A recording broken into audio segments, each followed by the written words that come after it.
Ah, yes. Another video from the infamous Thompson'S Kennels coming live to you from Hood Woods. And it is a beautiful freaking day today, man. It's a beautiful day. Excuse my garbage and my leftover trees. We had that hurricane come through, knocked down a couple of trees and stuff. We got everything cut up and put to the side, getting ready to burn all this stuff. But live to you from Hood Woods, baby. And we're at my barn that I'm slowly trying to organize. Don't judge me, I'm only human. But this is gonna be a little update video. We're gonna do, what's the fuck? We're gonna do a review on collars. All right, let's start this off right. All right. These are the collars that I normally use. Haven't had any issues as far as dogs getting loose or hardware breaking on them. Two peeves with these collars. They come in two styles, fleece lined, and you can get them just regular, and it won't come with the fleece. But this is a plastic material. But my knock on these collars is I've noticed something where they get wet and it takes an extremely long time to dry. Sometimes you end up just having to swap the collar. I'm getting kind of tired, and my wife and daughter, they like to do the bathe the dogs and stuff, and then having the bath and then having wet collars after that is becoming an issue. So we're just trying to cut down on the work. So I wanted a collar that didn't get wet. So these were purchased from Stone Shark Kennels. Shout out to Kendrick. He went to a dog show and ran into the dude, and he was able, I follow him on YouTube as well. But he was able to, at a show, and he was able to actually put hands on the collar. And he was like, hey, man, you may want to check this out. So I asked him to pick me up a couple from the Stone Shark Kennels. So this is his collar. We haven't used, I bought 5 of them. We're going to slowly work these into the rotation on the yard. But we're going to do this review. It's just a visual review so far of what we actually dealing with. The stitching looks really neat and clean. Real heavy D-ring. He threw two locks on there too for the tail on the collar. Very durable looking. And the key thing is they don't get wet. So I could actually give a dog a bath on the chain, dry him off, and not have to worry about a soaking wet collar sitting on the dog. And the temperature's dropping down here, so it's not gonna dry. So I don't want, you gotta think of, love your dogs and love your animals and stuff. You wouldn't want a wet collar on your neck sitting out here, so I don't want it for my dog. So we're gonna test this thing out here. I'm gonna put one on a young pup, and I'm gonna put one on an older dog that's a little bit rough on the chain, and we'll do like a 6-month review and see how they hold up. Do me a favor, Stone Shark, if you catch this video, I have 2 style of tie-outs that I use on my yard. I have the old style O-ring setup that's on the chain where you just loop the collar through the O-ring and hook it up. And I do have a couple of setups with the clamp that can actually use this D-ring as well.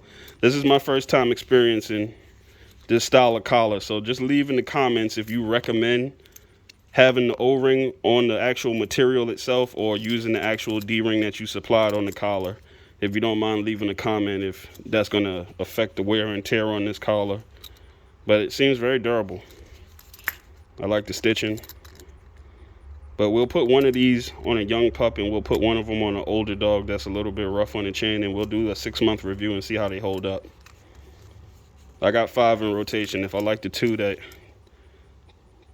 I like how these 2 hold up, I'll go ahead and throw the other 3, and I'll get back with you and cop some more. But that's the collar review so far. I haven't used them yet. This is just a visual, hands-on, looking at it. And also the fray tails on the collar, as you can see. When this occurs, or these collars get old and they get very stiff, this becomes a pain in the ass to get on to the dog, to get through the loop. So you can take a hot knife. I'll take a butter knife and heat it up with a blowtorch and just drop it right on the collar, and it'll cut it like a hot knife through butter. This is plastic, so it'll melt. You can get a nice clean cut to re-loop them if you got to repair them. But yet again, I'm trying to cut back the amount of shit that I have to do on a daily basis and stuff. So hopefully these pan out. I appreciate Stone Shark.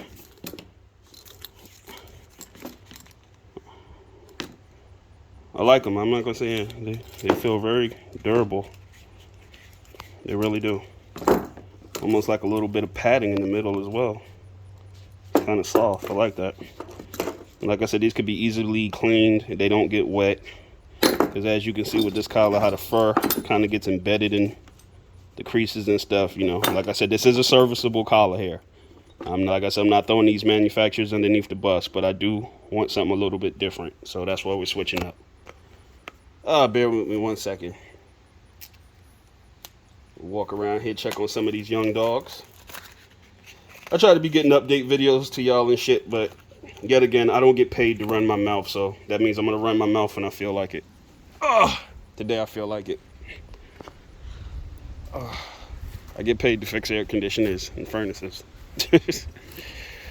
But let's take a little stroll around Hood Woods. Try not to burn up too much space on my damn phone. We'll check out the Red Boy Jocko stuff, the Red Boy Jocko termite stuff first. It's been actually a while since I showed an update on some of these dogs. The weather's changing.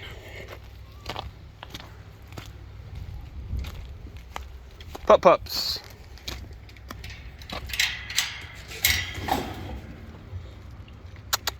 This is them.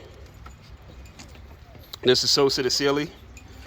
3/4 termite, 1/4 of the tense AAA stuff. Heavy on the young buck. Through the young buck dog. Real heavy on the termite stuff. This is a male and female here. This is Sniper and Solo. They're doing very well. What's going on, pups?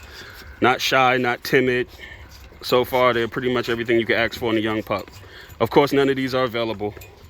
These two are going to go into our program. Hopefully, everything checks out with them the way it's supposed to. People get mad at me. I'm not a commercial breeder. So, you know, it's not like you call me and I'm like, yeah, I got something for sale. I got something for sale. It's not how it works over here. Every breeding that I do, every dog is needed. That means there's a thought process. The breeding, it's needed. It's not for money. I work for a living. I don't have to sell dogs for a living. I get tired of telling people that, but people get offended and shit. Like when you say you're not moving anything or you don't want to sell nothing. You know, there's a lot of commercial breeders out here. The difference between a commercial breeder and a hobby breeder is a commercial breeder, whatever's popular, I'm going to have on my yard. So I can constantly be making sales. I'm a hobby breeder. I've been around these family trees of dogs for over a decade. I don't switch up. This is what I enjoy and love. This is not a sales and marketing scheme for me to just to import or be doing breedings with every other camp just to say I got some dogs that's bred like this to pedal. Doesn't work like that over here. Stick with me, you're going places. This is the Sosa to Russia breeding. These are two females here. Annabelle. They're going in the 10x10 today. They've outgrown this setup here. So we're gonna put them in the 10x10. Y'all play nice. Give them a little bit more room to run around and play. They won't focus on each other and I can get a little bit more time with them together before I have to go ahead and separate them. But I've already set up a nice little spot over there, chain spot for one of them. I gotta put my axle in, my chain down and all that stuff, but work in progress.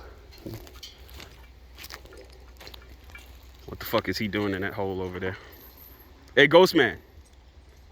What you doing, bro? You don't care? I like you. I like your style. Don't come running over here to me now, bro. This old young buck. He ain't young no more. The dog's about 5.5 years old. But we still call him young buck. He has his moments. This is this crazy bitch here is Corona. This is Mailman the Cookie. That's her mama right there behind her. And she's zooted. Ball of energy. Loving how this dog is turning out. She's still a pup, but she's all about the action. And at this age, that's really all you want. Something that's willing. We'll see how time tells, how the time ticks on her, and we'll see how it goes on. But so far, I'm very pleased with her. Yellow Queen. This is Yellow Queen is buck to Russia. So beautiful dog here. Haven't used her in the program yet. She's up there. She's of age, but we still giving her some time. But so far, I just enjoy feeding this dog, man. I really do like this damn dog here. She reminds me of that. If the old Thompson'S Kennels fan, she reminds me of Reba. She does have not Reba blood, but dogs that's behind Reba is predicated in her pedigree, which you could tell is coming through. But nice long tie out on this bitch, and she's built like a war horse. She's a belly mate sister to Yellow Wolf.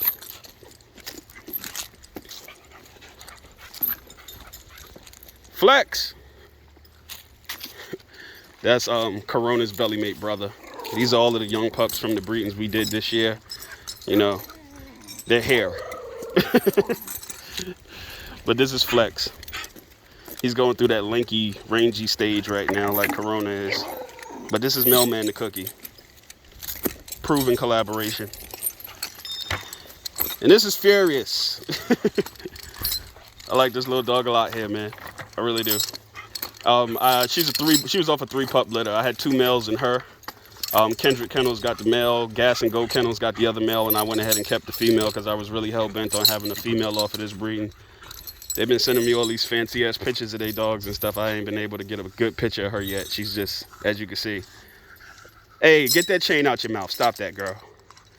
It's like trying to get her on a nice photo is damn near impossible. Not even a screenshot. But this is Furious. So far, so good. That's her mother there in the cage, Lady of Rage. And she's been doing a number on that barrel, but I ain't tripping. I got 5 barrels I got to cut. It's amazing she could do that, and she barely has any teeth left. Hard biting bitch in there.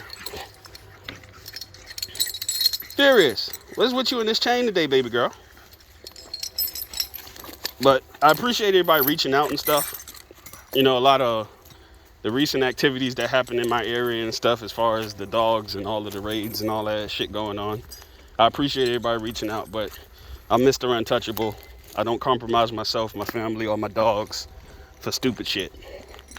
So, you know, we're all here. All our dogs are healthy. Everybody's where they're supposed to be. And I've been running my mouth for about 12 minutes, it seems like. What's going on, paper boy? That's a fucking animal there. Yellow Wolf. Back in the flesh. I showed his sister, Yellow Queen, here in the video. What's going on, my son? What's going on, my boy? Was you trying to get a bowl of rice in China? Well, you've been doing all this digging, son. I'm gonna move y'all 2 in a minute. He didn't start doing that till I put him next to him for some reason. And he's not a digger, so I don't move them before I end up having a fucking accident out here. But hopefully everybody's doing well. Enjoy your dogs, love your dogs. Never let another man disrespect your manhood. And if it's fuck me, you know it's fuck you. Y'all have a blessed one.